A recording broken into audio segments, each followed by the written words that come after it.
हम उनको गाइडेंस देना शुरू करें और उनके पेरेंट्स को भी और उनको भी कैसे पढ़ना है इसका गाइडेंस अगर देते हैं डॉक्टर साहब जो बेहतर जानते हैं। तो अगर किसी बच्चे ने सीरियसली ले लिया और उसके अंदर नेचुरल टैलेंट अगर आ गए है तो वो बहुत अच्छा स्कोर कर सकते हैं और अगर बहुत ज़्यादा हार्डवर्क करके भी अच्छे स्कोर आ जाते हैं। तो ये इस तरीके से आप दोनों थोड़ा सा डॉक्टर साहब थोड़ा इनको गाइडेंस भी दें और ये 1-to-1 आज इनके पास टाइम है 1.5 साल का, 2.25 साल का, क्योंकि आगे कंपटीशन ज़्यादा नहीं। BAMS में भी नंबर नहीं लगा है पहले राउंड में अच्छे 414 अपनी खाटी बच्ची है उसको भी BAMS में फर्स्ट राउंड में नंबर नहीं मिला, हो सकता है थर्ड राउंड तक मिल जाएगा। तो कहने का मतलब है कि आप जब 2025 तक आएंगे तब तक कंपटीशन और बढ़ेगा। तो उसके लिए आपको अभी से तैयारी करनी है, क्योंकि जैसे शकील सर ने कहा हम चाहते हैं कि हमारे 100% टेक वाले बच्चे 12th के बाद अपने अपने फील्ड में क्वालिफाई होते हैं, नीट में हो जाए, JEE में हो जाए, पर हमारे 100 बच्चे हैं तो 100 बच्चे ट्रांसफॉर्म होना चाहिए ताकि हमारे जो बच्चों का कन्वर्जन रेट है वो ज़्यादा होना चाहिए। क्योंकि अभी क्या है 10वीं 200 बच्चे हैं और 12वीं तक 50 बच्चे जा रहे हैं और आगे तो 20 बच्चे जाए और उसके आगे सिर्फ 1-2 बच्चे जाए, तो वो नहीं होना चाहिए। तो अभी ये मेहनत हम लोग सब मिलके कर रहे हैं इंशाल्लाह। तो डॉक्टर साहब थोड़ा सा आप थोड़ा सा इनको नीट के बारे में, पढ़ाई के बारे में थोड़ा सा 5-10 मिनट में समझा दें। नीट के किसी का कोई सवाल हो तो पूछ नीट के सकते स्टडी के हैं। आपको कोई क्वेश्चन हो तो भी पूछ सकते हैं। नीट कैसा का क्या पढ़ाई नीट के पढ़ाई के सब्जेक्ट वाइज फिजिक्स वगैरह किस तरीके से ऐसा होता है? क्वेश्चन आंसर पोजीशन 3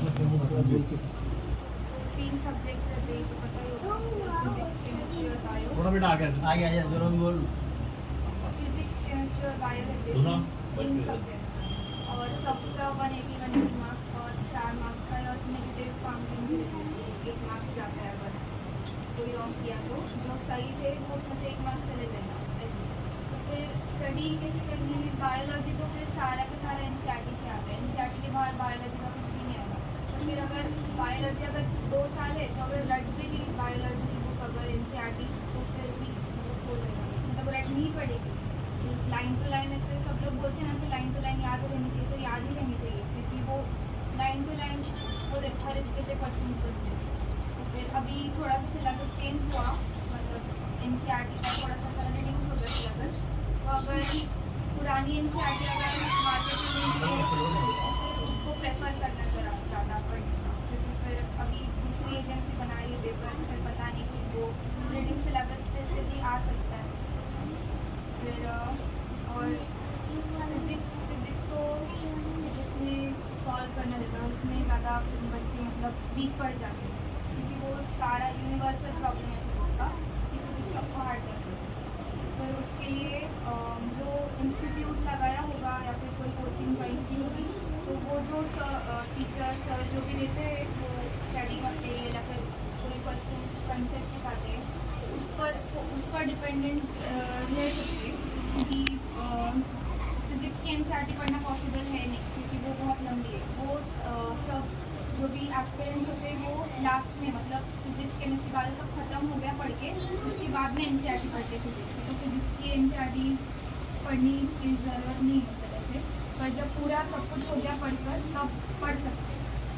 फिजिक्स के जो NCERT के पीछे जो क्वेश्चन है वो भी बहुत इंपॉर्टेंट रहते हैं, तो उतना सॉल्व करना मतलब उतना ही सॉल्व करना चाहिए। बाकी ऐसा कुछ पढ़कर कुछ फ़ायदा नहीं है NCERT फिजिक्स के लिए बस जो टीचर्स दे रहे हैं वो फॉर्मूलाज वगैरह उतना सॉल्व करके और PYQs करके और ज़्यादा से ज़्यादा MCQs सॉल्व करके उतना इससे फिजिक्स का हो जाएगा। और केमिस्ट्री में 3 पोर्शन आते हैं, फिजिकल केमिस्ट्री, इनऑर्गेनिक केमिस्ट्री और ऑर्गेनिक केमिस्ट्री। फिर इनऑर्गेनिक केमिस्ट्री तो रटनी होती है क्योंकि उसमें बहुत सारे एक्सेप्शन हैं, अगर एक्सेप्शन का लॉजिक नहीं रहता तो फिर लॉजिक निकाल भी नहीं सकते, तो वो बस रटना रहता है। तो फिर उसके लिए ना इनऑर्गेनिक केमिस्ट्री के लिए ऐसा चार्ट बनाना चाहिए, मतलब ऐसा P block, S block, P block, इसके लिए ऐसे चार्ट बनाकर रूम में लगा लिया, फिर रोज़ रिवाइज करें तो उससे याद हो जाता है इनऑर्गेनिक केमिस्ट्री। तो बस इनऑर्गेनिक रटना ही रहता है और कुछ नहीं रहता, उसमें समझने लायक कुछ नहीं रहता, बस वो रटना रहता है। फिजिकल केमिस्ट्री तो फिजिक्स जैसा ही, उसमें भी क्वेश्चन सॉल्व करना रहते हैं और बस वही अगर उसमें भी NCERT एनसीईआरटी पढ़ने की ज़रूरत नहीं, पर इनऑर्गेनिक की ज़रूरत है एनसीईआरटी पढ़ने की, फिजिकल और इनऑर्गेनिक केमिस्ट्री एनसीईआरटी ज़रूरी है। और ऑर्गेनिक की भी मतलब इतनी ज़रूरी नहीं, पर पढ़ ली तो ठीक रहेगा। फिजिकल की ज़रूरी नहीं है एनसीईआरटी, फिजिकल केमिस्ट्री। फिर बस ऑर्गेनिक केमिस्ट्री भी रिविजन से ही होगा अच्छा, और इनऑर्गेनिक के लिए तो बहुत ज़्यादा रिविजन लगेगा, क्योंकि वो चीज़ें रटनी ईजी नहीं होती, और ई ब्लॉक एच ब्लॉक वो बहुत लंबा रहता है, तो फिर उसके लिए रोज़ रिविजन ज़रूरी है बहुत। मतलब ऐसा रोज़ दिन में से 1 घंटा निकाला और वो पूरा सब लर्न किया, या फिर पढ़ लिया एक बार, शॉर्ट नोट्स खुद के प्रिपेयर किए, वो अच्छा रहता है।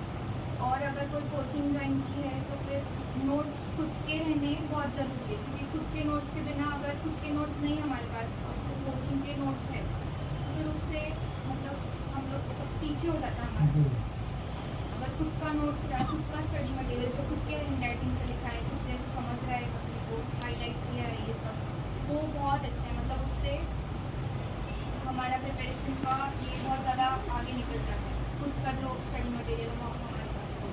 तो फिर वही खुद के नोट्स, शॉर्ट नोट्स बनाने की ऐसे आदत डालो कि अगर कोई चैप्टर है उसके नोट्स दिए हैं क्लास वालों ने, वो हमने लिखे, उसमें से भी और शॉर्ट उसको करने की ऐसे कोशिश करो, 1 पेज में फिट करने की कोशिश करो, ताकि एग्ज़ाम का जब डेट आ जाए एकदम, मतलब जैसे कि 20 डेज में एग्ज़ाम है अगर, या फिर कोई भी टेस्ट है अगर वीकली, तो फिर हमको वो एक शीट रिवाइज करने में ज़्यादा टाइम नहीं लगेगा। तो वो चीज़ हमारे पास पहले से प्रिपेयर होनी चाहिए। अभी तो आप लोग पढ़ रहे हो, तो फिर आप नोट्स बनाते जाओ और टेस्ट ज़्यादा से ज़्यादा देते जाओ। एमसीक्यू का पैटर्न अलग होता है, हम लोग जैसे अभी 10th तक पढ़ते थे उससे एकदम अलग होता है एमसीक्यू सॉल्व करना। वो बहुत मतलब उसके लिए प्रैक्टिस एमसीक्यूज की अभी से होनी चाहिए। वीक में 1 बार तो भी टेस्ट देते जाओ, थोड़े थोड़े चैप्टर्स पे वगैरह जो कोचिंग वाले कराते होंगे वो टेस्ट के बाद एनालाइज करना चाहिए।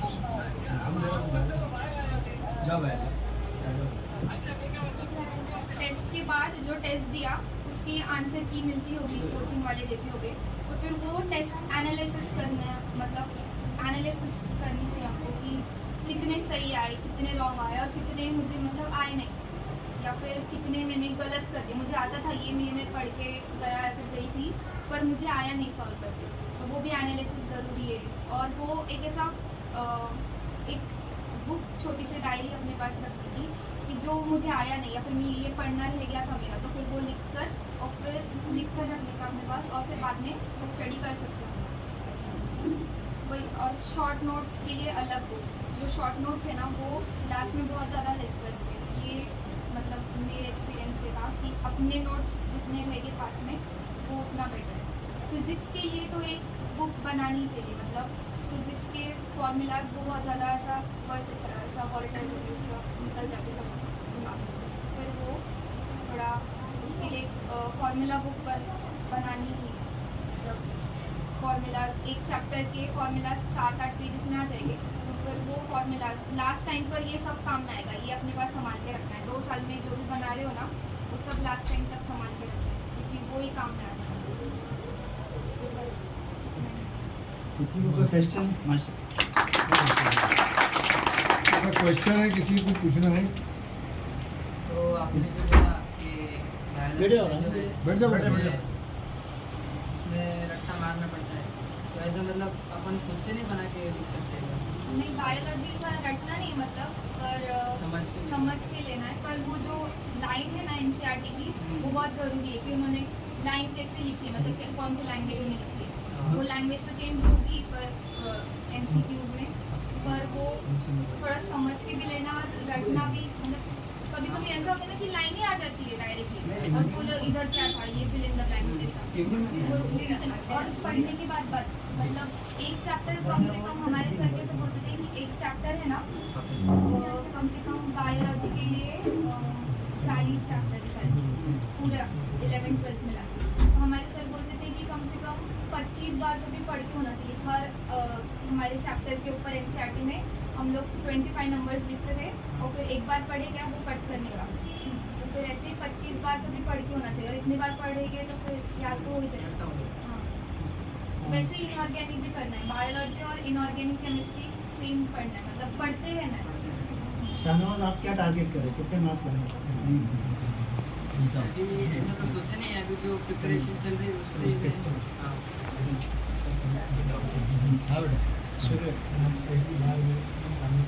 हाँ कश्यप, आपको आप भी पढ़ाई करें, पढ़ाई करें, 12th में है अभी, नेक्स्ट ईयर नीट हॉस्पिटल भी छोड़कर आए, पेशेंट उधर इंतजार कर रहे हैं। ये भी कुर्बानी है डॉक्टर साहब की, बहुत बड़ी कुर्बानी है डॉक्टर साहब की।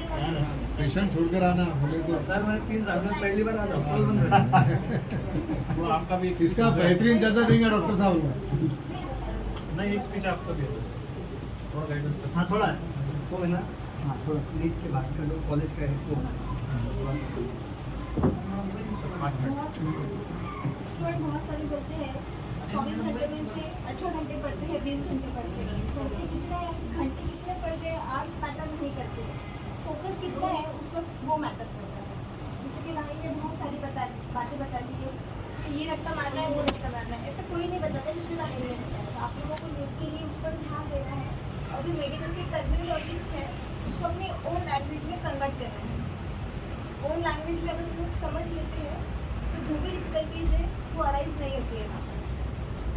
हाईलाइट करना है, जितने भी पॉइंट्स हैं पॉइंट्स को हाईलाइट करना है। अगर इन्हें बताया है कि 1 to 25 टाइम्स पढ़ना है, ये याद रखना है कि कैसे हाईलाइट करिए, कौन से पॉइंट को कितना हाईलाइट करना है, कितनी बार रिपीट करना है।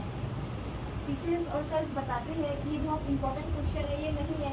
जो भी इंपॉर्टेंट बोलते हैं उसको याद रखना है कि उनको पता रहता है कि रिपीट हुआ है नहीं हुआ है, उसके हिसाब से वो लोग बताते हैं। तो आपको क्वेश्चन पे ध्यान देना है और सबसे बेसिक ओन लैंग्वेज पे ध्यान देना है। मेडिकल का लैंग्वेज टफ रहता है टर्मिनोलॉजीज पे, टर्मिनोलॉजीज अगर हमको समझना है ओन लैंग्वेज में कन्वर्ट करके उसको भी ईजी है।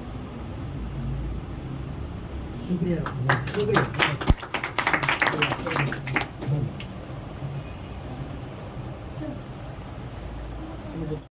सिर्फ 2 मार्क की वजह से 16 लाख रुपए में। अगर 2 मार्क्स ज्यादा मिल जाते थे तो जामिया मिल जाता था। तो 6-7 लाख रुपए में काम हो जाता, यानी 10 लाख नहीं ना, 4 20 और 1 20 कितने हो रहे? 540 बस, उसके अलावा कोई चार्जेस नहीं जामिया का। महाराष्ट्र के अंदर सबसे बेहतरीन कॉलेज और सबसे सस्ता कॉलेज। तो ये जो आपको ये तो 1 मार्क्स की अहमियत क्या है ये तुम समझो। 1 मार्क्स के ऊपर 20 बच्चे बैठे सिर्फ महाराष्ट्र कोटा, और अगर ऑल इंडिया का कोटा देखे जाएंगे तो 1 मार्क के ऊपर 1000 बच्चे होंगे कम से कम। और पैसे कितने बचे बचते हो देख लो, 8 मार्क्स से 1 10 मार्क्स लाख। कितने का? और आपको ये मोटिवेट किया, आपको बोले तो आपको ये काउंसलिंग किया जा रहा है। अगर 9 को अगर उस वक्त काउंसलिंग किया जाता काउंसलिंग तो रहती थी उसका रिजल्ट 650 मार्क्स आते हैं। गवर्नमेंट में जाती थी बच्चे 100%। क्योंकि हमको कुछ भी नहीं, 500 मैं बोला ना 527 मार्क मिले, मैं तो सोया था, मेरे को कुछ मालूम नहीं क्या है तो ये 527 मार्क। और मेरे दिलो दिमाग में भी नहीं था कि MBBS करना है करके। एक सिर्फ बच्चे की जीत थी ना मेरी, कि भाई मेरे को नीट देनी है, तो मैंने वो क्लास ज्वाइन कर दिया था। और एक शकील सर, यहाँ पे शकील सर गए ना, वो दाबड़ी वाले, वो उनसे ही मैंने सिर्फ बोला था, तो बोले वो अच्छा क्लास है। उनको भी लगा क्या ये खाली बच्चे ये करते हैं और कुछ नहीं करवाएंगे, तो भाई नजदीक लगा लो। और मेरा दोस्त है वो घायल सर, बोले मेरा दोस्त है, तुम लगा लो। ठीक है ना बेटा। उस वक्त अभी जैसा गाइडेंस किया जा रहा है, आपको ये गाइडेंस जो है ना बच्ची को मिल जाता था पहले, हाँ तो आज वो 600 बहुत 600। तो आप लोगों भी अभी अपॉर्चुनिटी है बेटा, यानी अल्लाह ने ये बेहतर किया है कि सबको एक जगह ला दिया है। तो हमारे उसको भी रूम नहीं लाए और पर करना। अभी आप तो सामने है बेटा, इस पूरा रात डालोगे और यही वक्त रहता है और कोई मुश्किल नहीं। मैंने बोला ना आपको क्या, वो बैठे रहने की और बैठे बैठे कई रातें निकाल दी उसने। वो बोले तो पढ़ाई कर रही है और पढ़ाई करते करते ही सो जाती। जैसे मैं फजर में उठा ना, फजर में दिखा नहीं तो सो गई, तो मैंने उठा के थोड़ा सो जा। फिर वो उठ गई ना, तो फिर से बरस वरस करी, नमाज पढ़ी, तुर से पढ़ाई चालू। इतना मेहनत करना है आपको, मार्क्स नहीं पक्का है, लेकिन फुल हार्ड वर्क करेंगे आप। हाँ बेटा, जहाँ पर भी वो प्रॉब्लम बोलो ऐसा BMS नहीं हो गया। क्या नंबर भी अच्छे है, मतलब नंबर भी है आपके पास भी रहता है। हमारा 7 गवर्नमेंट कॉलेज है। हाँ 600 प्लस। अभी इस बार 585 का जो टारगेट मत रखो आप। नहीं, अगले साल कम हो जाएंगे। अगले साल 500 घटा भी 550 जा रहा है अभी, तो 550 प्लस करना है तो 10 लाख रुपए रखना है समझ लेने का। 10 लाख बचाना है तो 10 600 लाख प्लस बचाना है तो फिर 600 प्लस वो तो अभी अगले साल क्या फीस होती क्या नहीं, और उनके हर साल रूल्स नेम चेंज करने वाले चेंज हो गए ना, एमटीएस एनएमसी वाले सिलेबस रिड्यूस हो गया तो पेपर टफ बने हुए हैं। हाँ और तैयारी सब कर रहे हैं ना, तो अपनों को भी इतनी मेहनत तैयारी करने के बेटा, तैयार रखने का अल्लाह है कि समझ में। नमाजों की पाबंदी करो, अल्लाह से मांगो, खूब गिड़गिड़ाना, मेहनत भी करना है और अल्लाह से मांगना है बस। मोबाइल से दूर रहो। हाँ, मोबाइल से, मोबाइल दोस्तों से से, बहुत सारे दूर हो। बिल्कुल। फेसबुक से, व्हाट्सएप से बहुत दूर रहो। फेसबुक से बाहर निकल जाओ। हद कर लो कि जब तक डॉक्टर नहीं बनेंगे तब तक मोबाइल का बिल्कुल इस्तेमाल नहीं करें। मैंने आज तक Incoming राइन को out मोबाइल नहीं लेके बिल्कुल। दिया हो, आज तक राइन को मोबाइल नहीं लेके दिया हूँ मैंने। ठीक है ना, हसनैन क्या बोलते हैं, पढ़ेंगे, हार्ड वर्क करेंगे ना इंशाल्लाह। शाहनवाज साहब है ना, ठीक है। आयशा अपनी आयशा, ये ऐसा भी पहले ये ऐसे से शुरू हाँ चलो, हाँ थोड़ा सा ये तैयारी करके आए। बेटा तू तेरी तैयारी में रुक जा, मैं तेरे को दोबारा मौका देता हूँ। किसको, जैनब आ जाए, चलो तो याद पड़ रही है। मेरी नाक से याद हुआ कर। ये आइए तू भी आ जाना, तू भी आ आ जा, जा। आजा आजा बेटा। हाँ, साथ में रहो, साथ में रहो। हाँ साथ में आ जाओ। तू हाथ पे पकड़ ले। खड़े हो जाओ, खड़े हो जाओ। पढ़ना हाथ पढ़ना तू भी पढ़, तीनों पढ़ो। कौन सी हाथ पढ़ रहे हो? हाँ, देखिए। आप खड़े हो जाओ, खड़े हो जाओ। बोलो, शुरू करो। फातिमा, तू भी उनके साथ खड़े हो। सिर्फ खड़े हो जाओ, वो पढ़ेंगे। हाँ आप बोलो, बोलो, रुक जाओगे थोड़ा सा। चलो बोलो, आवाज़ आ रही है। वालेकुम अस्सलाम।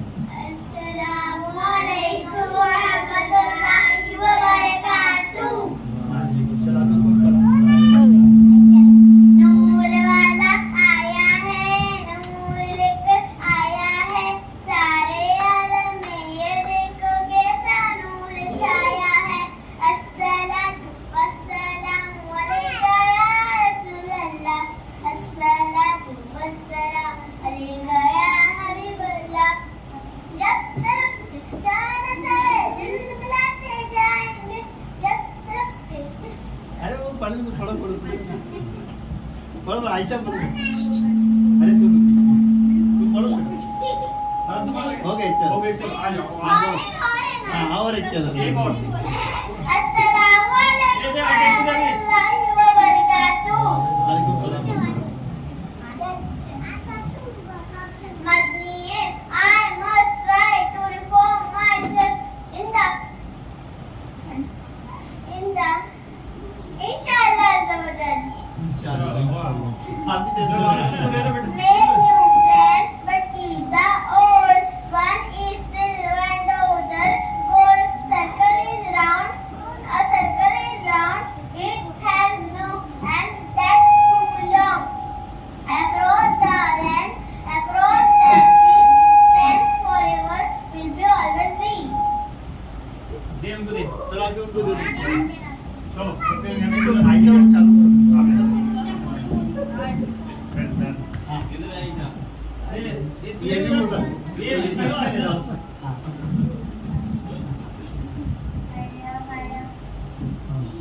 आ रहा आवाज आ रहा है। तू इधर आ जा, ऐसा तू इधर आ जा। ऐसा करो, दूर करो। अभी नाच शुरू करो प्लीज। ये पकड़ दो। हाँ बेटा, ये अमानिल्लाह। हाँ बिल्कुल। भाई भाई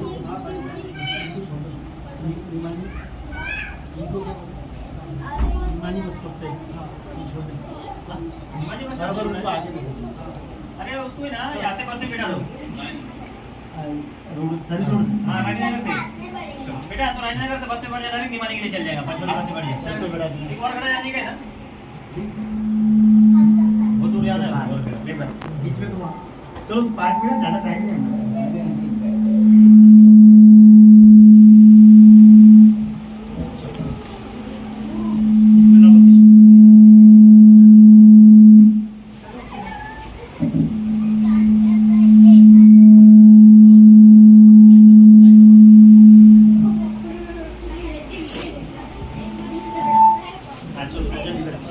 अभी वो बयान जोर से बोलो। अस्सलामुअलैकुम वरहमतुल्लाहि वबरकातुहू। हाँ, पढ़ने दो। नागा खुशी बोलो तुम, आवाज आ रही है। जोर से।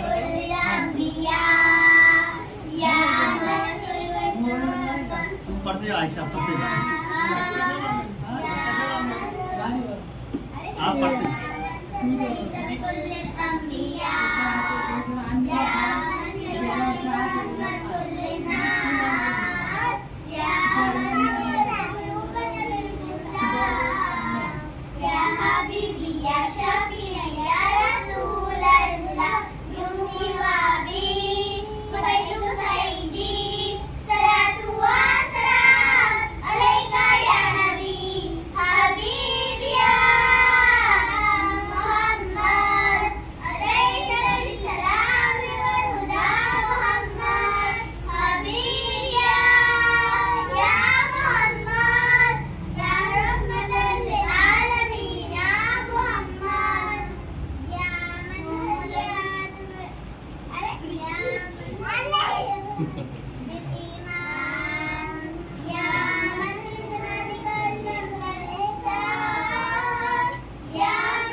बस, जज़ाकल्लाह। शुक्रिया, जज़ाकल्लाह।